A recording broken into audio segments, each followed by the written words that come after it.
The diplomatic cruiser of the Celestial Alliance drifted through space, dwarfed by the 12 massive battlecruisers encircling it. Each of these warships, painted in a fierce shade of crimson and edged with black metal, radiated an aura of pure menace. Their jagged edges and spiked turrets were unmistakable symbols of ruthlessness and strength. Inside the Alliance vessel, a hush had settled over the diplomats, the only sounds the faint hum of the engines and the quiet, nervous shifts of bodies. Tension hung heavy in the air. The diplomats' faces were etched with worry, their eyes darting from one to another, silently communicating a mutual sense of dread. In the center of this chamber stood Ambassador Solaris Perdue, a figure of calm resolve despite the turmoil swirling around him. He was tall and slender, his silver hair slicked back, giving him an air of composed authority. His dark eyes reflected not only the worry of those around him, but also an unwavering sense of duty. Each wrinkle on his face hinted at years spent navigating delicate negotiations and surviving encounters with leaders who wielded power with a heavy hand. But today felt different. Perdue understood the stakes, more so than anyone else in the room. They were facing the most feared armada in the galaxy. A single wrong word, an unintended gesture, could spark a war that would engulf not just humanity but countless worlds under the Alliance's protection. Perdue took a steadying breath, casting a glance at the anxious faces surrounding him. His colleagues were seasoned diplomats, yet even they were visibly shaken. These were individuals used to discussing trade agreements, negotiating terms of peace, and maneuvering through intergalactic politics with ease. But now, as they awaited the arrival of their adversary, none of them spoke. The silent tension was oppressive. Perdue felt it too, an unspoken acknowledgement that this meeting could very well be the last peaceful encounter humanity might have in this galaxy. As Perdue's gaze traveled around the room, he thought of the reason for their gathering. Humanity's recent technological strides had drawn attention across the galaxy. They had advanced quickly, faster than any other species anticipated, evolving from a fledgling race into a formidable force within a matter of decades. But with this rise in power came envy and fear, and those emotions were a dangerous mix. The Celestial Alliance, composed of various interstellar species, had long been wary of any single group becoming too powerful. And now, they had reason to fear that humanity, with its surprising resilience and adaptability, might become a threat to the established order. As if reading Perdue's mind, one of his colleagues, a reptilian diplomat with scales glinting in the dim light, gave him a quick nod, a silent gesture of solidarity. The silent exchanges among the diplomats in the room painted a picture of unity, but beneath the surface, there was a realization that words alone might not be enough today. They had always believed in diplomacy, that even the most aggressive of civilizations could be reasoned with. But facing the 12 warships outside, it was hard not to feel a pang of doubt. How long could diplomacy hold back forces so evidently primed for war? Perdue's thoughts were interrupted by the sound of the chamber doors opening. A hush fell over the room as the Alliance delegation filed in, led by their imposing leader. The atmosphere grew tense, eyes narrowing as the diplomats assessed the new arrival. This was not a meeting of equals. It was clear from the way the Alliance leader strode forward, with an air of superiority, that they considered humanity and its allies mere irritants. Perdue kept his face neutral, his gaze steady. It was crucial to show no weakness, to stand as an equal, even if the odds felt impossibly skewed. The Alliance leader, a figure cloaked in dark robes that seemed to absorb the light around him, took a place at the head of the chamber. He looked at Perdue with an expression of barely concealed disdain, as if humanity's very presence was an insult to him. The leader's voice, when he finally spoke, was cold and cutting, each word dripping with scorn. He made it clear that the Alliance found humanity's recent advancements unsettling, that their rapid ascent in technology and influence threatened the balance the Alliance had worked so hard to maintain. His words were laced with subtle threats, thinly veiled hints of what might happen should humanity continue on its current path. Perdue listened, his expression unchanging, even as the words grew harsher, each sentence a reminder of the precarious position they were in. He could feel the tension in the room building, the diplomats around him shifting uncomfortably under the barrage of accusations and warnings. But he held his ground, knowing that this was precisely what they expected, a reaction, a moment of weakness. And he would give them none. When the Alliance leader finished, a silence settled over the chamber, the weight of his words hanging in the air. All eyes turned to Perdue, waiting for his response. He took a moment, choosing his words carefully. He acknowledged the Alliance leader's concerns, but his tone remained firm, unwavering. He spoke of humanity's commitment to peace, how their advancements were intended not for domination but for the protection and prosperity of all. His words were calm, diplomatic, but beneath the surface lay a quiet strength. Perdue made it clear that while humanity desired peace, they would not bow to intimidation. The Alliance leader's expression hardened, a flicker of irritation crossing his face. He was not used to his words being met with defiance.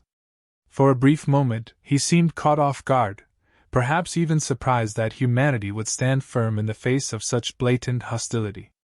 This was a game, one he had played countless times, and he was adept at using fear as a tool. But Perdue's response disrupted that tactic, throwing him off balance in a way he hadn't anticipated.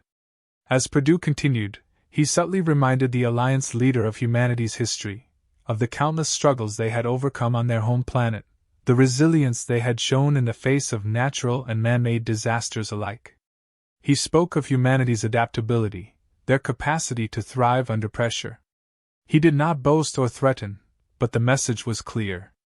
Humanity was not an easy opponent, and they would not yield without a fight.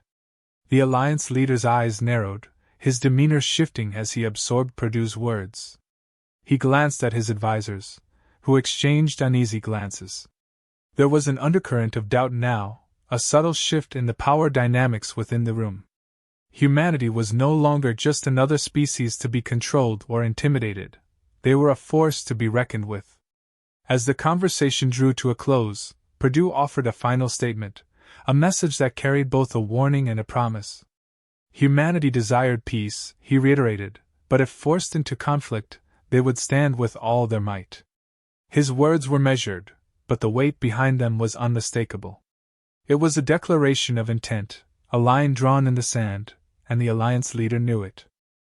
The meeting ended with a tense silence, the diplomats filing out with expressions that ranged from wary respect to outright fear. Perdue's stance had shifted something fundamental in the room, a realization dawning on the Alliance that humanity was not as vulnerable as they had assumed.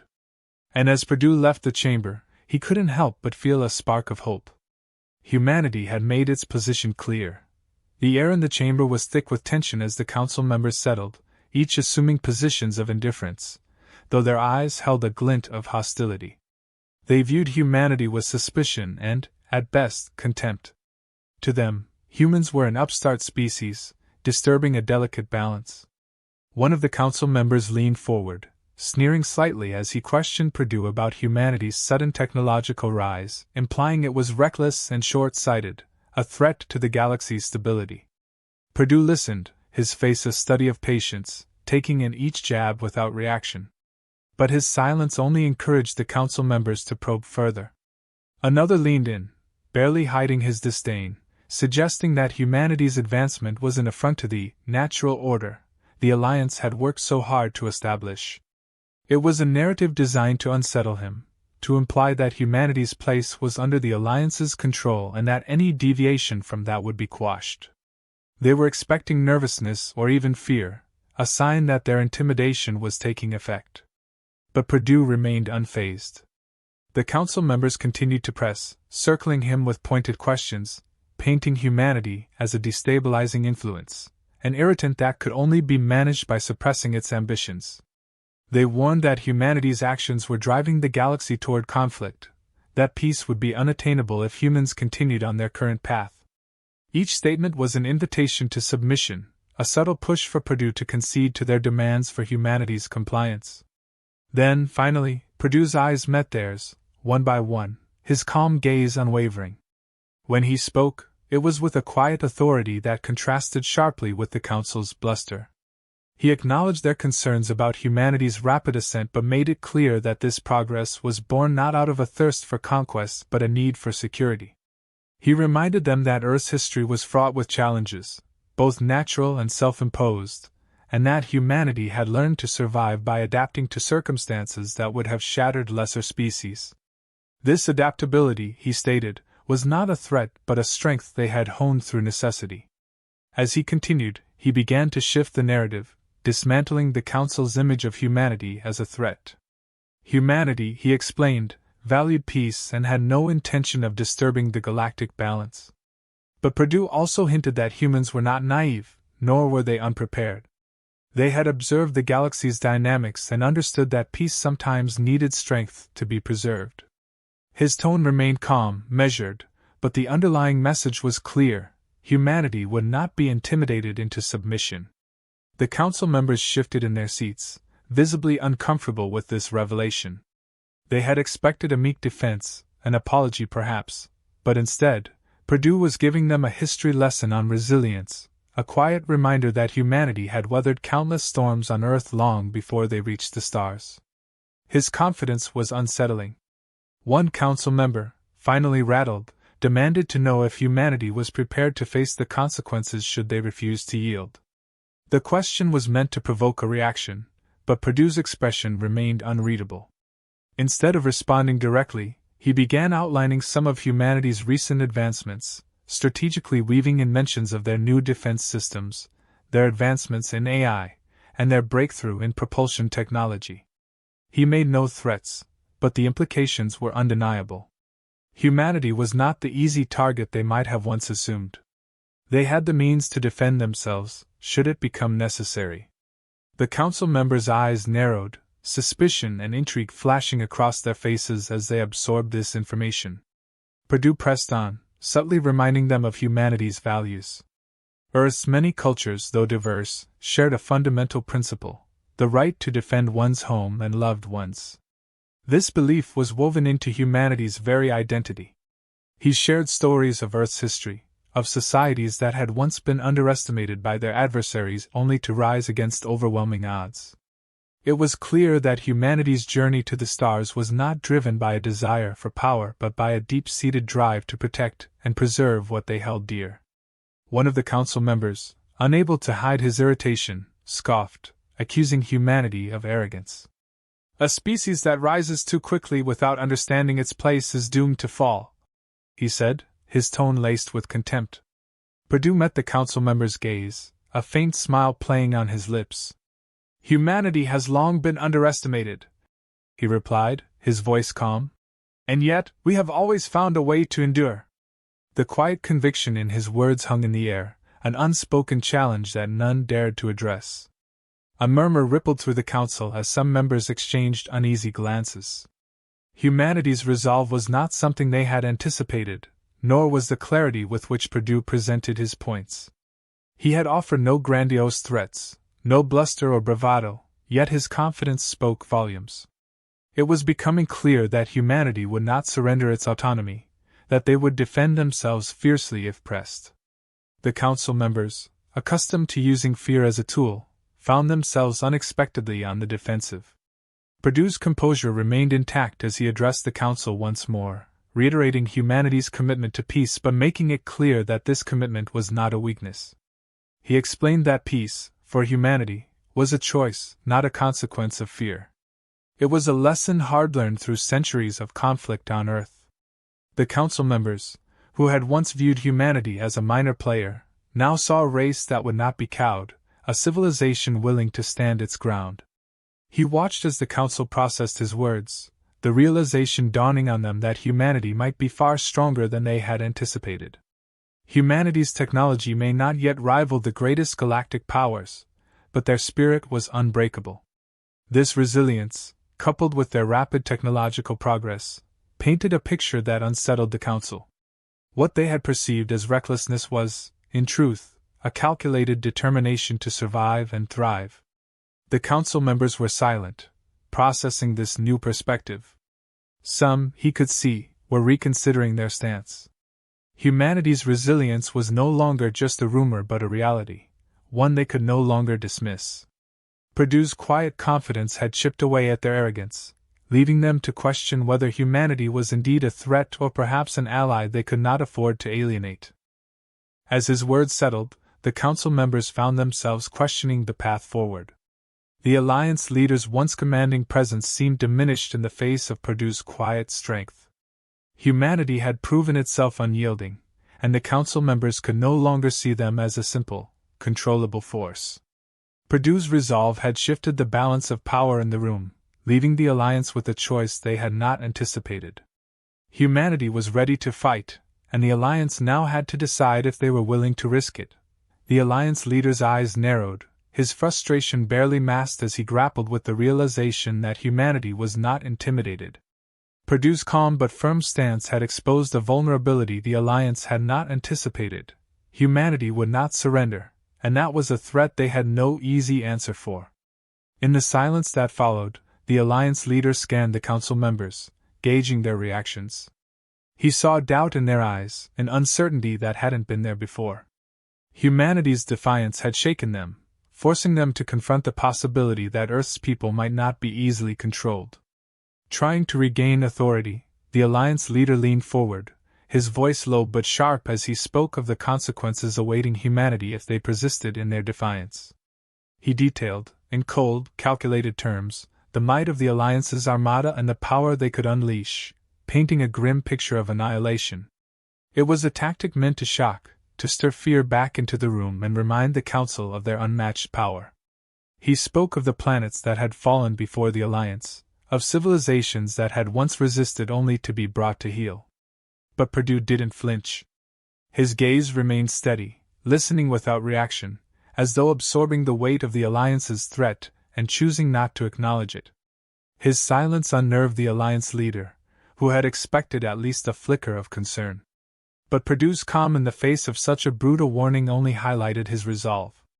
Finally, Purdue responded, his voice steady and composed, saying that humanity had heard the warnings, understood the risks, and yet would not bend. "We are prepared to face whatever comes," he stated, his words quiet but resolute. "Humanity does not seek conflict, but we will not shy away from defending ourselves if necessary." The Alliance leader's composure wavered. He glanced at his advisors, some of whom looked visibly unsettled. The room's energy had shifted. The sense of inevitable dominance the Alliance had held was slipping away. The council members, who had once been united in their confidence that humanity could be intimidated, were now grappling with doubt. Humanity's calm acceptance of the risks, their willingness to stand against overwhelming odds, was something none of them had anticipated. Purdue's words had left an indelible impression, a silent, defiant message that humanity would not be subjugated. The Alliance leader's eyes darkened as he realized that his usual tactics were failing. Purdue's resolve was unlike anything he had encountered, a refusal to submit that threw all his calculations into question. For a moment, he considered pressing further, doubling down on his threats, but a part of him understood that any further intimidation would only harden humanity's resolve. He could see the shift in his own council, a hesitant respect forming as they witnessed Purdue's steadfastness. The Alliance leader had to make a choice: escalate to open conflict or consider a path that acknowledged humanity's defiance. Purdue observed the hesitation and seized the moment, stating that humanity sought a peace grounded in mutual respect, not in the shadow of intimidation. "We came here to preserve peace, not to be cowed by threats," he said. "If the Alliance wishes to forge a lasting peace, it must be willing to meet us as equals, not as subordinates." His voice was calm, his words deliberate, leaving no room for misinterpretation. The message was clear: humanity was ready to stand alone if that was what it took, but they would prefer a peace founded on equal terms. One of the council members, clearly influenced by Purdue's speech, broke the silence. She admitted that humanity's progress, while unsettling, demonstrated a strength and resilience that could be beneficial to the Alliance. Her words, tentative but sincere, echoed through the chamber, a faint glimmer of support that hadn't been there before. Purdue's defiance had shifted something fundamental, a crack in the Alliance's unified front that could not be ignored. Seeing this, another council member voiced his agreement, suggesting that humanity's unique perspective and adaptability could provide value to the Alliance, that perhaps their independence could be respected without jeopardizing the balance. His words, though cautious, added weight to the shifting tide. The Alliance leader's expression hardened as he realized the control he held was slipping. Humanity had done the unthinkable. Not only had they resisted intimidation, but they had also managed to sway members of the Council in their favor. Perdue recognized this pivotal moment and pressed further, his voice calm but authoritative.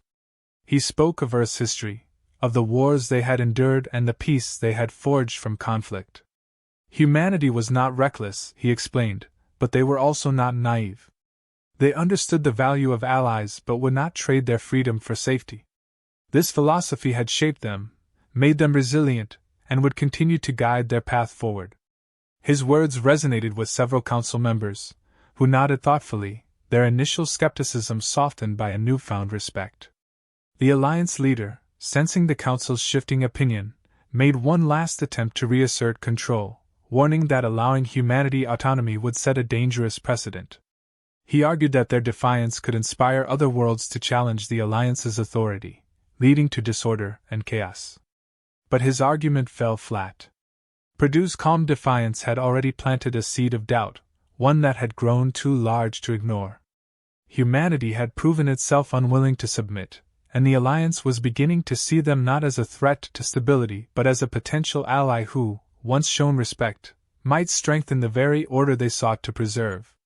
Realizing the futility of further resistance, the Alliance leader reluctantly conceded, stating that the Council would take humanity's position into consideration. His words were clipped, his tone begrudging, but the decision was clear. The Council, once united in their intent to dominate humanity, had been swayed by Perdue's unwavering stance. Humanity would not be forced into submission. Instead, they would be treated as equals, a partner whose strength and resilience had earned them a place at the table. Perdue met the Alliance leader's gaze, a silent acknowledgement passing between them. Humanity's victory was not in weapons or force, but in resolve and dignity. They had come seeking peace and left with the Council's reluctant respect. Humanity's stance had reshaped the Alliance's perception, forging a new path forward that would, at least for now, allow Earth the freedom to grow without interference. As Perdue left the chamber, he carried with him the weight of humanity's future, a future that had been secured not through intimidation but through the strength of conviction. The Alliance, once a looming threat, had been disarmed by a simple truth: humanity was not to be underestimated. The journey ahead would still be fraught with challenges, but today, they had taken a stand that would resonate across the stars, a declaration that humanity was prepared to defend its place in the galaxy, with or without the Alliance's approval. The Council members watched him go, some thoughtful, others still wary, but all of them marked by the encounter. Humanity had proven itself a force to be reckoned with, not through violence or threats, but by standing firm in the face of overwhelming odds. It was a lesson the Alliance would not soon forget. For the first time, they understood that Earth's people would neither bow nor break, and that realization would ripple through the galaxy, a quiet but powerful reminder that humanity had come to stay.